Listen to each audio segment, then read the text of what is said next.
आजपर्यंत अशा पद्धतीचा सामाजिक न्याय विभागाचा मेळावा झाला नव्हता, जो आपल्या सर्वांच्या सहकार्याने यशस्वी करून दाखवला। ते आदरणीय सुनीलजी मगरे, बाळासाहेबजी कर्डक, कैलासजी पाटील, अभिजितजी देशमुख, प्रतिभाताई वैद्य, अंकिता लोखंडे, विधाते भाग्यश्री राजपूत, व्यासपीठावरती उपस्थित असलेल्या सर्व सन्मान्य व्यासपीठ पदाधिकारी, मोठ्या संख्येने उपस्थित असलेले भीम सैनिक, या ठिकाणी इतक्या मोठ्या प्रमाणात महिला दादा उपस्थित आहेत। आवर्जून ही मातृशक्ती तुम्हाला सांगते की दादा तुम्ही जो निर्णय घेतला तो किती योग्य होता। या योग्य निर्णयासमवेत आम्ही सगळेजण तुमच्या सोबत आहोत। सर्वप्रथम मी आपल्या सगळ्यांचे मनापासून आभार व्यक्त करते।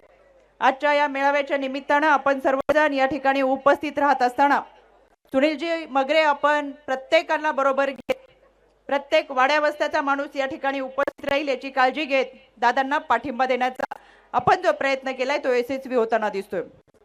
आज या ठिकाणी आपण सगळेजण एकत्र येत असताना खऱ्या अर्थानं सामाजिक न्याय विभागाच्या माध्यमातून भारतरत्न डॉक्टर बाबासाहेब आंबेडकरांचं संविधान मांडण्याची भूमिका घेतली। खरं अंधश्रद्धेच्या विरोधात प्रखर भूमिका घेत स्वच्छतेचा प्रचार स्वतःच्या कृतीतून करणारे राष्ट्रसंत गाडगे महाराज यांची जयंती या निमित्त मी त्यांना विनम्र अभिवादन करते। एक राज्य महिला आयोगाचे अध्यक्ष म्हणून, एक सामान्य कुटुंबातली महिला म्हणून मी तुमच्या समोर उभी आहे, ते केवळ आणि केवळ बाबासाहेबांनी दिलेल्या संविधानामुळे। कारण हे संविधानातलं घटनेतलं पद आहे आणि म्हणून शेतकरी कुटुंबातल्या एका महिलेला, बहुजन समाजाच्या एका महिलेला या व्यासपीठावरती बोलण्याची संधी मिळाली ती बाबासाहेबांच्या संविधानामुळे। या मला मनापासून अभिमान वाटतो। महाराष्ट्राची अस्मिता असलेल्या छत्रपती शिवरायांचं स्वप्न असलेल्या लोक कल्याणकारी राज्याची संकल्पना घेऊन चालत असताना राजश्री शाहू महाराज असतील, क्रांतीसूर्य महात्मा ज्योतिबा फुले यांची समता आणि बंधुत्वाची भूमिका असेल आणि हा विचार पुढे घेऊन चालण्याचा प्रयत्न करणारे भारतरत्न डॉक्टर बाबासाहेब आंबेडकरांचा खरा समतावादी विचार आणि त्याची खोलवर रुजली पाळेमुळे असतील, ही आपल्या माध्यमातून समाजाच्या तळागाळापर्यंत पोहोचावी यासाठी प्रयत्न करणारा माझा सामाजिक न्याय विभागाचा भीम सैनिक असेल। संविधान गौरवच्या माध्यमातून खऱ्या अर्थानं संविधान समाजामध्ये पोहोचवण्याची गरज आज जाणवते। माझ्या महिला भगिनी मोठ्या संख्येने उपस्थित आहेत। मला त्यांना आवर्जून सांगायचंय, बाबासाहेबांनी तुम्हाला मला घटना दिली, संविधान दिली, सगळ्यात महत्त्वाचं म्हणजे तुम्हाला आणि मला माणूस म्हणून जगण्याचा अधिकार दिला आणि खऱ्या अर्थानं हा अधिकार समाजामध्ये घेऊन जाण्यासाठी आपली भूमिका फार महत्त्वाची आहे। 150 पावणे 200 वर्षापूर्वी माझ्या सावित्रीबाईंनी एक विचार मांडला, अज्ञानाने अंधारलेला वाटा ज्ञानाच्या प्रकाशाने उजळून टाकण्याचा त्या माऊलीचा प्रयत्न होता। तिच्यावरती शेणामातेत गोळ्यांचा चिक्कारफेक झाला, पण तरी सुद्धा माऊली डगमगली नाही, कारण तिला पुढे जाऊन असं वाटलं की माझ्या या जिजाऊ सावित्रीच्या लेखी बाबासाहेबांचं संविधान वाचतील आणि माणूस म्हणून जगण्याचा अधिकार स्वतःमध्ये अंगीकारून करतील। पण दुर्दैवानं मला माझ्या महिला भगिनींना आवर्जून सांगायचं, दुर्दैवानं आम्ही पावणे 200 वर्षाचा प्रवास करून आलो, पण आजही आम्हाला बाबासाहेबांचं संविधान वाचायला वेळ मिळाला का नाही माहिती नाही। पण आमच्याकडे नुकतेच मार्गशीर्ष महिन्याचे गुरुवार झालेत, कोणाच्या भावना मला दुखवायच्या नाही, पण समाजाची खरी परिस्थिती मांडायची आहे। आम्ही मार्गशीर्ष महिन्याचे 4 गुरुवार त्याचे उपवास केले असतील, नवरात्रीचे उपवास केले असतील, वडाच्या झाडाला फेरे मारले असतील, त्याच्या अगोदरचे उपवास केले असतील, नागपंचमीचे उपवास केले असतील, ह्या सगळ्या पोथ्या पुराण आमच्या घरामध्ये आहेत। पण दुर्दैवानं आजही आमचं बाबासाहेबांचं संविधान आमच्या घरामध्ये सापडत नाही। ते असलंच पाहिजे। वडाच्या झाडाला फेऱ्या मारणारी सत्यवानची सावित्री आम्ही कधी पाहिली नाही, पण तिची पूजा करतो, तिच्यासाठी दिवसभराचा उपवास करतो। पण दुर्दैवानं जी ज्योतिबाची सावित्री आम्ही पाहिली, तिचा विचार खऱ्या अर्थानं आत्मसात करायला पाहिजे। मला असं वाटतं आतापर्यंतच्या अंधश्रद्धेच्या विरोधात लढा आम्ही यशस्वी लढू शकलो असतो। दादा महाराष्ट्रभर दौरे करतात, महाराष्ट्रातला प्रत्येक कार्यकर्ता दादांपाशी येतो। उद्याच्या समाजाचं भवितव्य असलेला युवक दादांकडे फार मोठ्या आशेने पाहतो, म्हणून दादांच्या पाठीमागे उभं राहत दादांचं समर्थन करतो। शैक्षणिक आयुष्याची वाटचाल चालणारा विद्यार्थी हा दादांसमवेत आहे। अगदी लहान बाळाला कडेवर घेऊन या सभेमध्ये बसणारी माझी एखादी माऊली तर 82 वर्षापर्यंतची वृद्ध महिला या ठिकाणी येते आणि तिला हा विश्वास वाटतो की माझ्या आयुष्याची सायंकाळ होत असताना जर मला काळजी घेणारं कोणी असेल तर माझे दादा आहेत। आणि म्हणून समाजातला प्रत्येक या ठिकाणी उपस्थित राहत असताना कष्टकरी असेल, कामगार असेल, या सगळ्यांना दादांप्रती आत्मीयता आहे, एक विश्वास आहे। दिलेला शब्द पाळणारा माणूस म्हणजे दादा।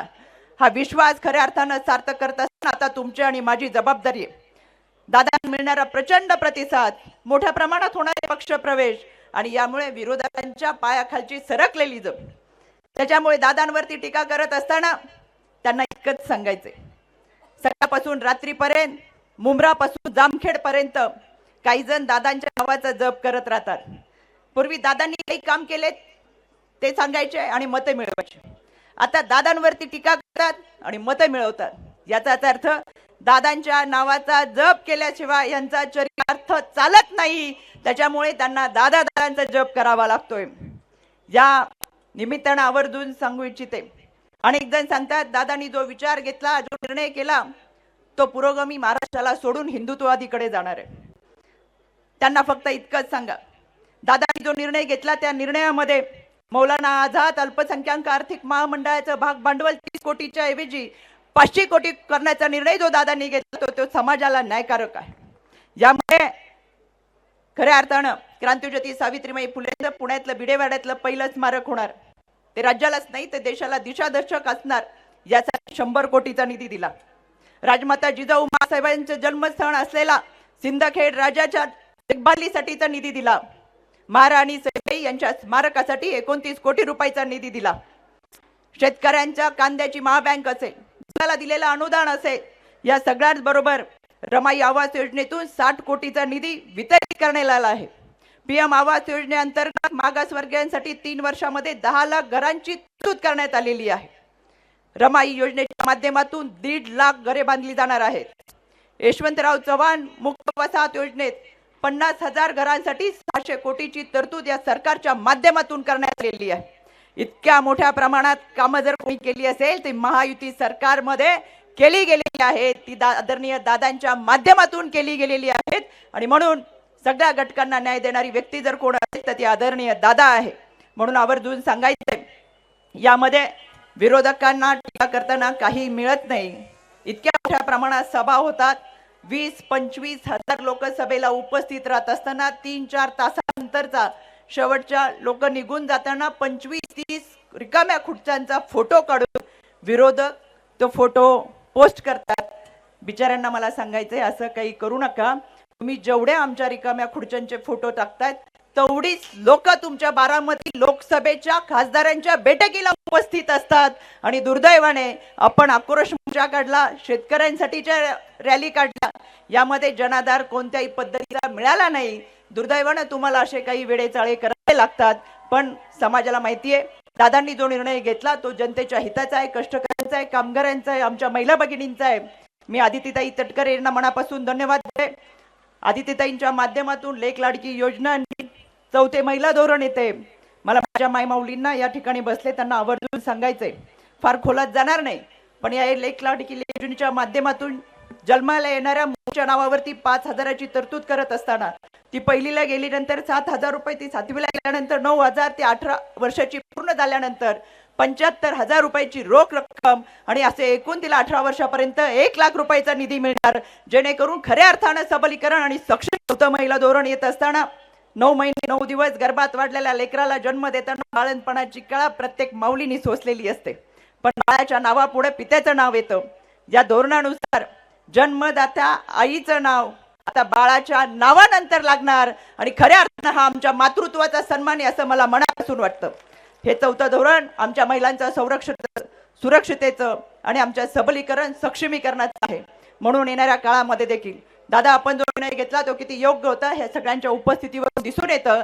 म्हणून या सगळ्यांच्या उपस्थितीबद्दल मी आभार व्यक्त करत असताना ग्रामपंचायतीच्या निवडणुकीला आपण ज्या पद्धतीने दादांना पाठिंबा दिला तसाच येणाऱ्या काळामध्ये लोकसभेच्या निवडणुकीला आपल्या सगळ्यांना प्रत्येक जागेवरती दादा उभे आहेत असं समजून मतदान करायचंय आणि आपला हा पाठिंबा मतदानाच्या माध्यमातून जो संविधानाने आपल्याला मतदानाचा अधिकार दिलाय तो दाखवून द्यायचा, इतकीच विनंती. आणि